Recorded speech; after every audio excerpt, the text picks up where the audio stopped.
Welcome to Immergio Podcast. Explore thoughts, experiences, and knowledge at the crossroads of language learning, teaching, and emerging technology.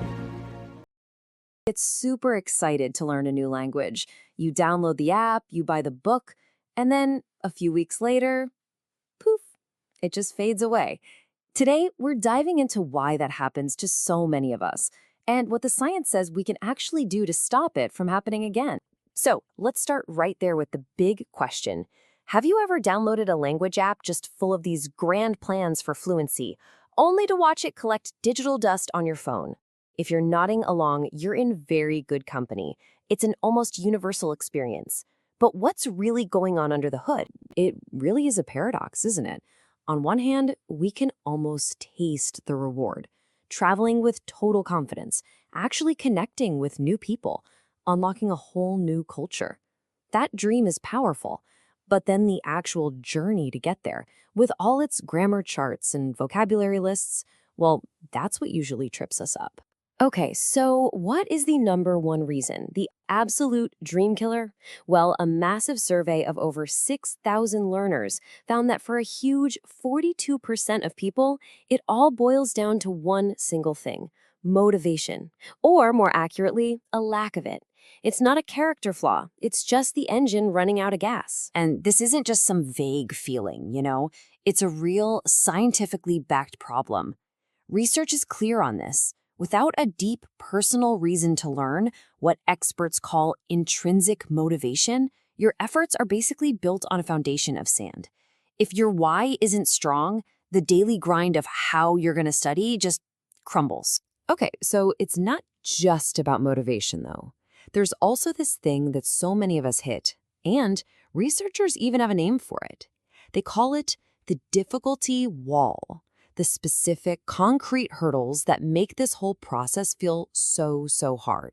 And we can actually put numbers to this wall. Look at this. For nearly 70% of learners, 68%, grammar is the absolute biggest monster to tame. It's all those complex rules and endless exceptions. Right behind that, you've got the sheer volume of vocabulary. All that wrestling with grammar and vocab leads to this incredibly frustrating feeling, the plateau. An absolutely staggering 64% of people report hitting this point where it feels like they're putting in the work, but just not making any progress at all. And for so many of us, that's it. That's the moment the app gets deleted. And how we study plays a huge role here. This really highlights a classic mistake we all tend to make. We think we can treat it like cramming for a final exam, right? Just binge study for hours on a Saturday. But the research, it actually shows the complete opposite is true. Short, consistent daily practice, way more effective than those long, brutal cram sessions that just lead to burnout. And this finding from Preply, man, it really hits the nail on the head. Think back to high school language class. For over 30% of Americans, that was their only exposure. But the motivation was external. It was for a grade, a requirement. And when that reason disappears, so does the language. It was never for them. Okay, so I know. This might all sound a little depressing, a little bleak, but here's the thing. These challenges, the motivation drop, the difficulty wall, the plateaus, they are not a death sentence for your dream of speaking another language. They are totally beatable, and just understanding them is half the battle. All right, so let's shift gears and talk solutions. Because the secret isn't about grinding harder. It's about practicing smarter. And lucky for us, science gives us a really clear roadmap for how to do exactly that. First things first, you need the right kind of fuel.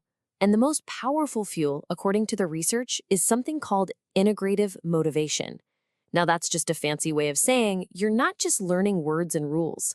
You're learning so you can actually connect with people, with a culture, with a community that you genuinely find interesting. It completely changes the game. And this is something you can actively build. You have to. The key is to get out of the textbook and into the world. Or, the digital world. Find a language partner online. Join a conversation club. Start watching YouTubers or following creators who make content about your hobbies, but in your target language. Make it real. Make it social. Now, for tackling that binge study trap, We have a secret weapon. It's backed by a ton of memory science, and it's called spaced repetition. The idea is super simple, but incredibly powerful.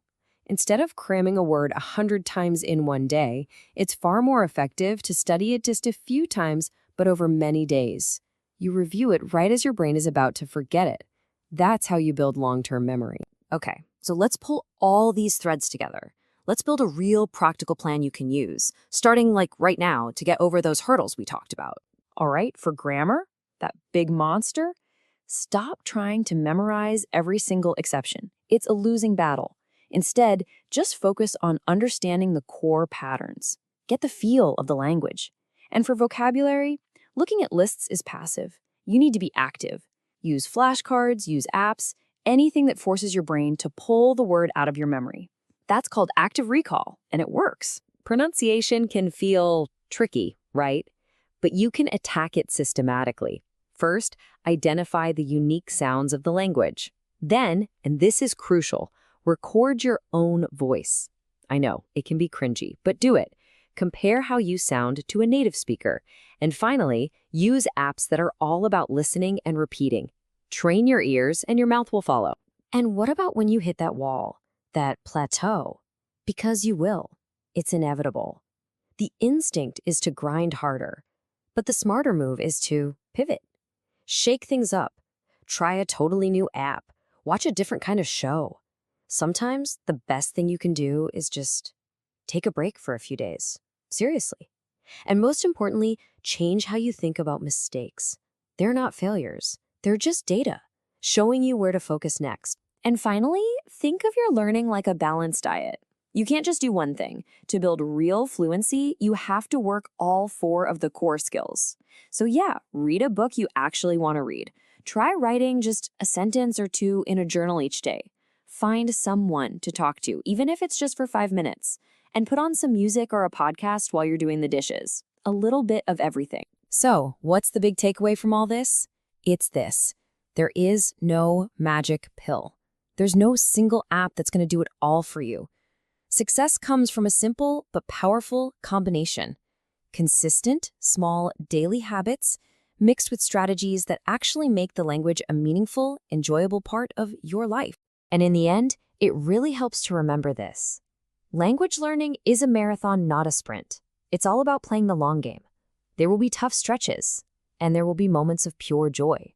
It's about finding a pace you can sustain and this is the important part, learning to actually enjoy the process, not just fantasizing about the finish line. So that's our explainer on why we quit and, more importantly, how not to. And we'll leave you with this question. Forget about becoming fluent for a minute, just based on everything we talked about. What is one small, smart step you can take today to make your language journey a little bit better?